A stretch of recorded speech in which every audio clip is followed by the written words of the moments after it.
মসজিদে দুর্গন্ধযুক্ত মশার কয়েল জ্বালানো যাবে কিনা? মসজিদে যে সমস্ত মশার কয়েল আমরা ব্যবহার করি মশা তাড়াবার জন্য, এই মশার কয়েলগুলো দুই প্রকার। কিছু আছে যেগুলোতে দুর্গন্ধ আছে, যথেষ্ট পরিমাণ কষ্ট হয় এই গন্ধে, আর কিছু আছে যেগুলোতে এত গন্ধ নাই, বরং সেগুলোতে এক ধরনের সুগন্ধি এরকম কিছু একটা অনুভব করা যায়।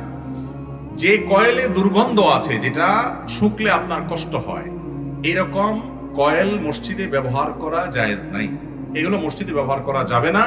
যদি করেন তাহলে সেক্ষেত্রে মসজিদের আদব নষ্ট করার গুনাহ হবে, শামিল হবে। কারণ নবী করিম সাল্লাল্লাহু আলাইহি ওয়াসাল্লাম বলেছেন, তাতাআযাল মালাইকা বিমা ইয়াতাআযা বিহি বনু আদম। মানুষ যে সমস্ত কারণে কষ্ট পায়, যেগুলোর ঘ্রাণে, যেগুলোর দুর্গন্ধে মানুষের কষ্ট হয়, ওই সমস্ত বস্তুর দুর্গন্ধে ফেরেশতাদেরও কষ্ট হয়। অতএব মসজিদে যদি দুর্গন্ধ থাকে, সেটা মানুষের যেমন কষ্টের কারণ হয়, আল্লাহর ঘর মসজিদে অনেক ফেরেশতারা থাকেন, তাদেরও কষ্ট হয়। এই জন্যই কাঁচা পেঁয়াজ খেয়ে নবী করিম সাল্লাল্লাহু আলাইহি ওয়াসাল্লাম সরাসরি মসজিদে আসতে নিষেধ করেছেন। কাঁচা পেঁয়াজ খেলে মুখের দুর্গন্ধ দূর করে তারপরে মসজিদে আসার নির্দেশ করেছেন। কেন? কারণ এতে ফেরেশতাদের কষ্ট হয়। বিধায় কয়েল যদি জ্বালান আর সেখানে যদি দুর্গন্ধ থাকে, তাহলে সেক্ষেত্রে এটি মানুষেরও কষ্টের কারণ, ফেরেশতারও কষ্টের কারণ, সেজন্য এটা জ্বালানো জায়েজ নাই।